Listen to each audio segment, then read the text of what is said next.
Hello students, ये परमाणु की संरचना पाठ का दूसरा वीडियो है और इसमें हम डिस्कस करेंगे बोर के परमाणु मॉडल के बारे में।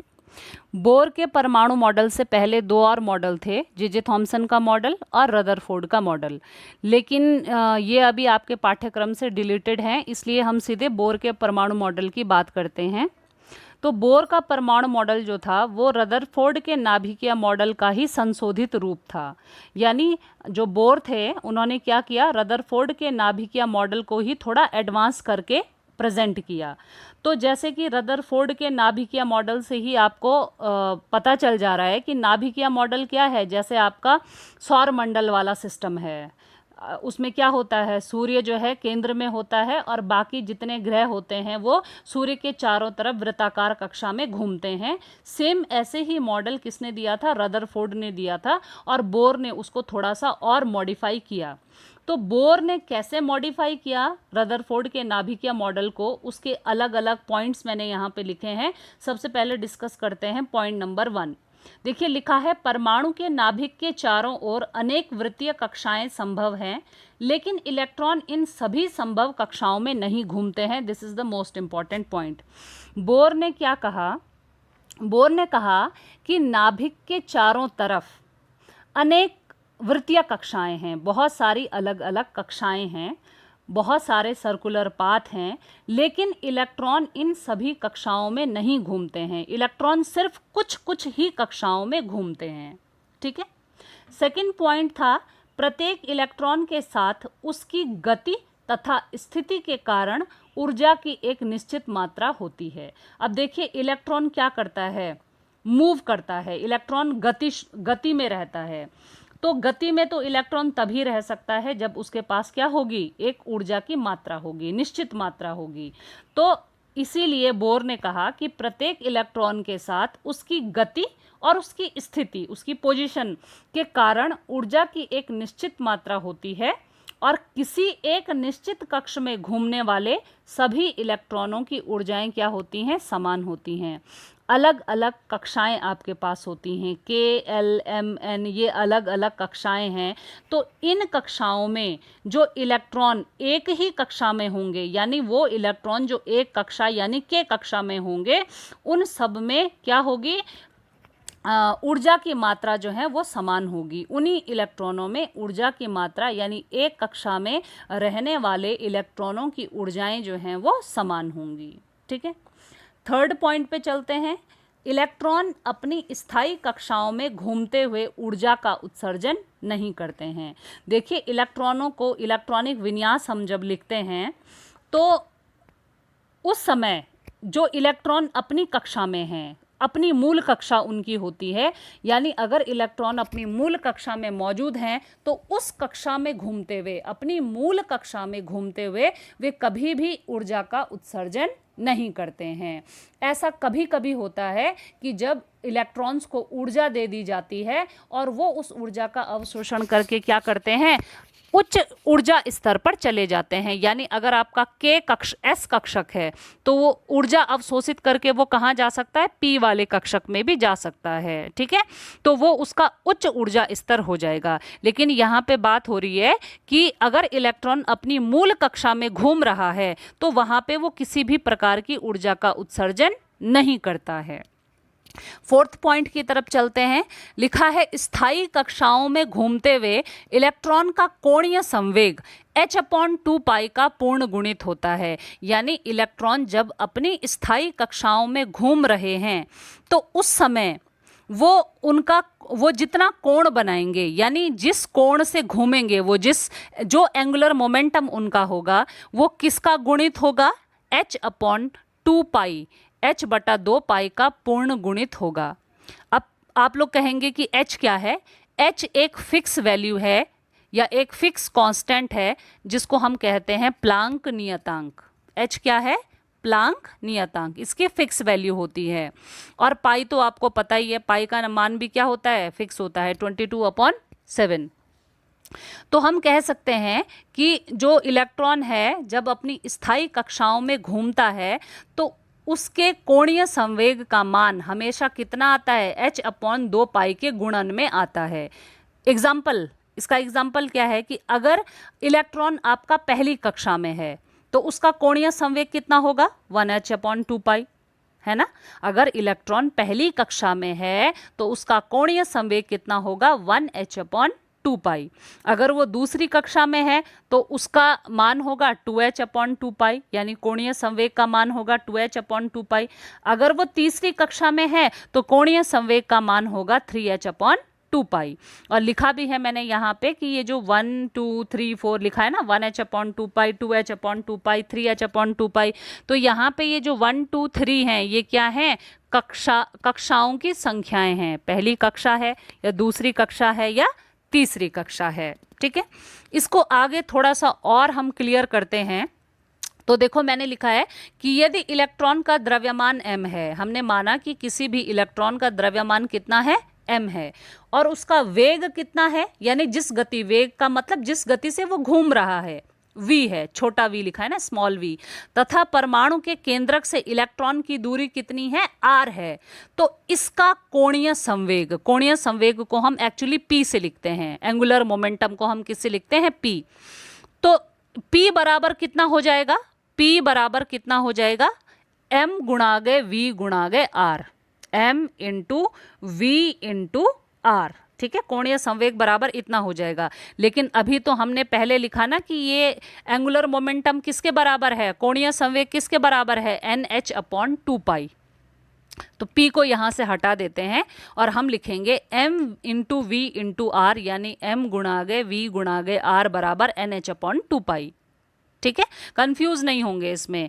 अभी लिखा ना हमने, यही बताया कि इलेक्ट्रॉन का द्रव्यमान m है, उसका वेग v है, और परमाणु के केंद्रक से इलेक्ट्रॉन की दूरी r है। तो एंगुलर मोमेंटम यानी कोणीय संवेग हमारा क्या होगा, m गुणा गए v गुणा गए r, और इस mvr की वैल्यू किसके बराबर है, nh/2π के। n क्या है, n एक पूर्णांक है। क्यों है पूर्णांक, क्योंकि कक्षा या तो 1 होगी, 1/2 कभी नहीं होगी, या तो 1 होगी या 2 होगी या 3 होगी या फिर 4 होगी। ठीक है, अच्छा नेक्स्ट पॉइंट जो था, पॉइंट नंबर 5, उसको हम थोड़ा डिस्कस कर लेते हैं। पॉइंट नंबर 5 को आप लोग देखिए, इसमें लिखा है साधारणतया इलेक्ट्रॉन परमाणु में निम्न ऊर्जाओं की कक्षाओं में रहते हैं। देखिए कोई भी जो इलेक्ट्रॉन है वो क्या करता है, निम्न ऊर्जा स्तर पर रहता है, यानी निम्न ऊर्जा की कक्षा में रहता है। जब निम्न ऊर्जा की कक्षा पूरी भर जाती है तब वो उच्च ऊर्जा की कक्षा में हम इलेक्ट्रॉन भरते हैं। ये आप धीरे धीरे पढ़ेंगे जब हम आफुबू प्रिंसिपल या पॉली एक्सक्लूजन प्रिंसिपल पढ़ेंगे। अभी सिर्फ इतना जान लीजिए कि इलेक्ट्रॉन जो है वो पहले, जब भी हम विभिन्न कक्षाओं को भरते हैं तो सबसे पहले जो सबसे कम ऊर्जा वाली कक्षा होती है इलेक्ट्रॉन वहाँ भरे जाते हैं। ठीक है, उसके बाद जिसे इलेक्ट्रॉन की मूल अवस्था भी कहा जाता है उसको बोलते हैं ग्राउंड स्टेट ऑफ इलेक्ट्रॉन, यानी इलेक्ट्रॉन की मूल अवस्था जहाँ पे उसको भरा गया है। जब इलेक्ट्रॉन अपनी मूल अवस्था से उच्च ऊर्जा स्तर में जाता है तो इलेक्ट्रॉन ऊर्जा का अवशोषण करता है। ये इंपॉर्टेंट पॉइंट है यहाँ पे कि इलेक्ट्रॉन वैसे तो अपनी मूल अवस्था में रहता है, लेकिन अगर वो उच्च ऊर्जा स्तर में जाएगा तो ऐसे ही नहीं जाएगा, उसके लिए इलेक्ट्रॉन को क्या करना पड़ेगा, ऊर्जा का अवशोषण करना पड़ेगा। इलेक्ट्रॉन अपनी निम्न ऊर्जा स्तर से उच्च ऊर्जा स्तर में तभी जाएगा जब हम उसको क्या देंगे, ऊर्जा देंगे। तो यहाँ पे लिखा है कि इलेक्ट्रॉन क्या करेगा, ऊर्जा का अवशोषण करेगा, या हम कहेंगे एब्जॉर्प्शन करेगा। फिर आगे लिखा है यदि निम्न एवं उच्च ऊर्जा की कक्षाओं के इलेक्ट्रॉनों की ऊर्जा E1 तथा E2 है। अब हमने मान लिया कि निम्न ऊर्जा स्तर पे एनर्जी लेवल कितना है, E1 है, यानी निम्न ऊर्जा कक्षक की ऊर्जा कितनी है, E1 है, और उच्च कक्षक में जो ऊर्जा है वो किससे लिखी है, E2 से। तो अवशोषित ऊर्जा का मान हम लोग कैसे देंगे, E2 माइनस E1, और E2 माइनस E1 की वैल्यू किसके बराबर होगी, H इंटू म्यू। ये जो H के आगे थोड़ा सा मैंने झुक के लिखा है ना, V को झुका के बना रखा है, ये V नहीं है, ये म्यू है, इसको बोलते हैं म्यू। अवशोषित ऊर्जा का मान क्या होगा, E2 माइनस E1 बराबर H म्यू। अब H तो तुमने पढ़ा अभी, H क्या है, प्लैंक नियतांक है, लेकिन म्यू क्या है, ये म्यू जो है ये होती है आवृत्ति, जिसको हम कहते हैं फ्रीक्वेंसी। ठीक है, लिखा भी है मैंने यहाँ पे रेड पेन से, अवशोषित ऊर्जा की आवृत्ति। तो अवशोषित ऊर्जा का मान हम कैसे निकालेंगे? अवशोषित ऊर्जा का मान होगा प्लैंक नियतांक गुणा गए आवृत्ति, ऊर्जा किसकी? अवशोषित ऊर्जा की आवृत्ति। ठीक है, देखिए अब सेम बात यहाँ पे ये आती है कि अगर इलेक्ट्रॉन ऊर्जा का अवशोषण करके उच्च ऊर्जा स्तर पे जा चुका है, लेकिन वो तो उसकी अपनी जगह नहीं है, इलेक्ट्रॉन की अपनी जगह वो नहीं है, तो वो क्या करेगा? इलेक्ट्रॉन उच्च ऊर्जा स्तर से निम्न ऊर्जा स्तर पर आएगा। ठीक है, पहले तो ऊर्जा का अवशोषण किया और निम्न ऊर्जा स्तर से चला गया उच्च ऊर्जा स्तर पे, लेकिन क्योंकि ज़्यादा देर तक वो वहाँ पे नहीं रह सकता है, वो उसकी अपनी जगह नहीं है, तो वो क्या करेगा? बैक अपनी जगह पे आएगा। तो अब जो ऊर्जा उसने ली है उसका वो क्या करेगा? उत्सर्जन करेगा। यानी जितनी ऊर्जा उसने ली है उतनी ही ऊर्जा का वो क्या करेगा? उत्सर्जन करेगा। तो अवशोषित ऊर्जा का मान भी लिखा जाता है H गुणा गए न्यू से, और उत्सर्जित ऊर्जा का मान भी लिखा जाएगा H गुणा गए न्यू से। ये बात, ये स्टेटमेंट आप लोग याद रखेंगे। ठीक है, कि अवशोषित हो रही है ऊर्जा, या ऊर्जा अवशोषित हो रही है या उत्सर्जित हो रही है, इसका मान हम किस समीकरण के बराबर देंगे? E2 माइनस E1 बराबर H न्यू। दोबारा मैं बता रही हूँ, H का मतलब है प्लैंक नियतांक, और न्यू जो यहाँ पे है ये है अवशोषित ऊर्जा की आवृत्ति। ओके, अब ये 5 जो पोस्टुलेट्स थे ये थे बोर के परमाणु मॉडल के, जिनको आप अपनी कॉपी में तो लिखेंगे ही, साथ साथ वीडियो को 2-3 बार सुनेंगे तब ये समझ में आएगा। ठीक है, अब बोर के परमाणु मॉडल की कुछ कमियां थी फाइनली जो थी। वैसे जो मॉडल है वो बोर का परमाणु मॉडल ही है, सबसे लास्ट में यही दिया गया, लेकिन इसमें भी कुछ कमियां थी। वो क्या क्या कमियां थी ये जरूर एग्जाम में कभी आता है। तो फर्स्ट कमी को आप लोग देख लीजिए, क्या लिखा है? बोर के परमाणु मॉडल द्वारा केवल एक इलेक्ट्रॉन वाले परमाणु, एक इलेक्ट्रॉन किस में होता है? हाइड्रोजन में होता है, और हीलियम प्लस में भी होता है, He घात में प्लस He, क्योंकि हीलियम के पास कितने इलेक्ट्रॉन होते हैं? 2 इलेक्ट्रॉन होते हैं ना, हीलियम के पास होते हैं 2 इलेक्ट्रॉन। जब आप एक इलेक्ट्रॉन दे देंगे तो एक ही इलेक्ट्रॉन बचेगा, और हीलियम को हम कैसे लिखेंगे? He की घात प्लस।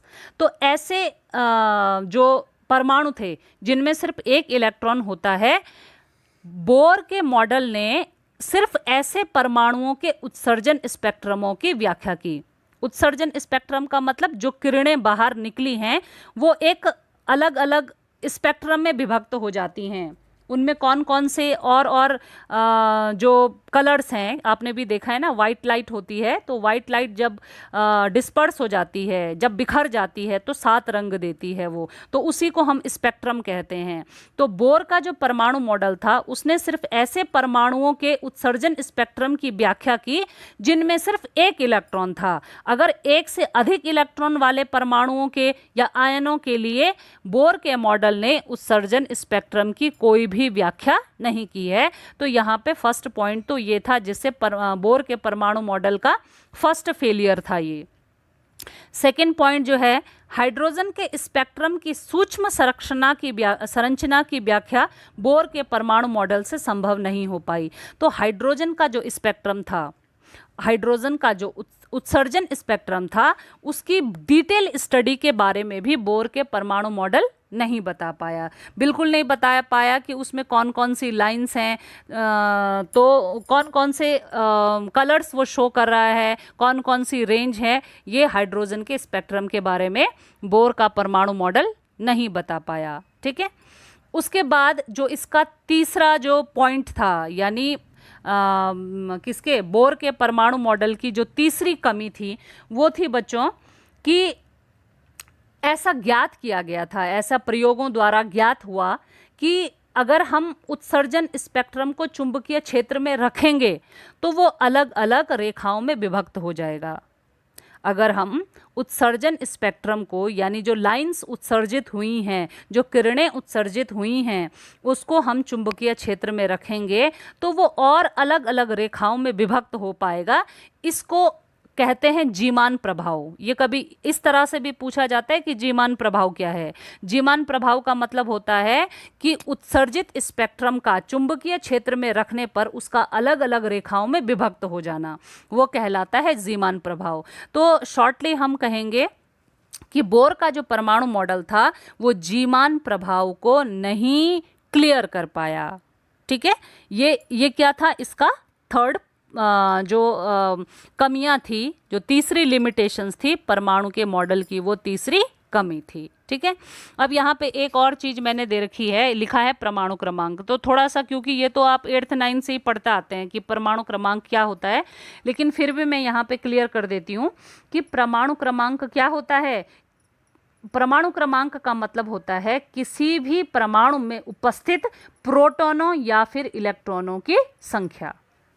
ठीक है, किसी भी परमाणु में उपस्थित प्रोटॉनों या इलेक्ट्रॉनों की संख्या क्या कहलाती है, परमाणु क्रमांक कहलाती है। लेकिन बच्चों एक चीज़ आप लोग ध्यान रखेंगे कि ये कभी आपके जीके में क्वेश्चन आता है कि परमाणु क्रमांक किस पर आधारित है, प्रोटॉन पर आधारित है या इलेक्ट्रॉन पर आधारित है। तो हम इलेक्ट्रॉन को नहीं गिनते हैं उसमें। क्यों नहीं गिनते हैं? क्योंकि इलेक्ट्रॉन जो होते हैं ना, किसी भी अभिक्रिया में जो भाग लेते हैं वो इलेक्ट्रॉन होते हैं, तो इलेक्ट्रॉन का आदान प्रदान हो जाता है। लेकिन प्रोटॉन का कभी भी आदान प्रदान नहीं होता, ये बात आप लोग याद रखेंगे।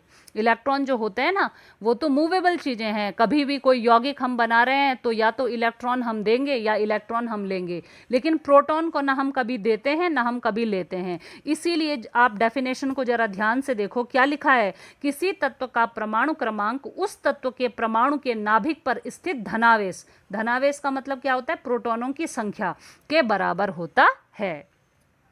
और हमेशा याद रखना कि परमाणु क्रमांक जो होता है वो किसके बराबर होता है, परमाणु में उपस्थित प्रोटॉनों की संख्या, जो कि हमेशा बराबर होती है परमाणु में उपस्थित इलेक्ट्रॉनों की संख्या के बराबर। किसी भी परमाणु में प्रोटॉन और इलेक्ट्रॉनों की संख्या सदैव बराबर होती है, हमेशा बराबर होती है। ये बात आप लोग जो है ध्यान रखेंगे। इसके बाद आती है द्रव्यमान संख्या। तो द्रव्यमान संख्या में देखिए न्यूट्रॉन और ऐड हो जाते हैं। किसी परमाणु के नाभिक में उपस्थित प्रोटॉनों और न्यूट्रॉनों की संख्याओं के ये योग को उस परमाणु की द्रव्यमान संख्या कहते हैं। तो अभी परमाणु क्रमांक मैंने बताया था आपको कि इलेक्ट्रॉनों और या फिर प्रोटॉनों की संख्या है।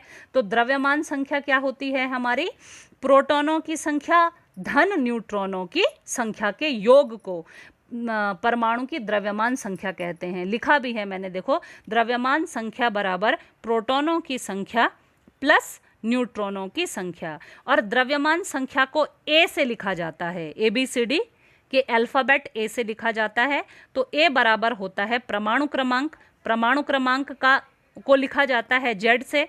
परमाणु क्रमांक का मतलब होता है प्रोटॉनों या इलेक्ट्रॉनों की संख्या धन न्यूट्रॉनों की संख्या, और न्यूट्रॉनों को लिखा जाता है N से। तो ये अभी जो है आपका इतना तो क्लियर हो चुका होगा, यानी बोर का परमाणु मॉडल और आपका जो है उसकी कमियां, परमाणु क्रमांक और द्रव्यमान संख्या। इसके बाद आप देख रहे होंगे मैंने नेक्स्ट लिखा है विकिरण की द्विक प्रकृति। लेकिन क्योंकि ये फिर वीडियो लंबा हो जाता है, लेंदी वीडियो हो जाता है, इसलिए मैं इसको यहीं पे स्टॉप करती हूँ। इसको हम नेक्स्ट वीडियो में डिस्कस करेंगे। ओके बच्चों, आज के लिए बस इतना ही।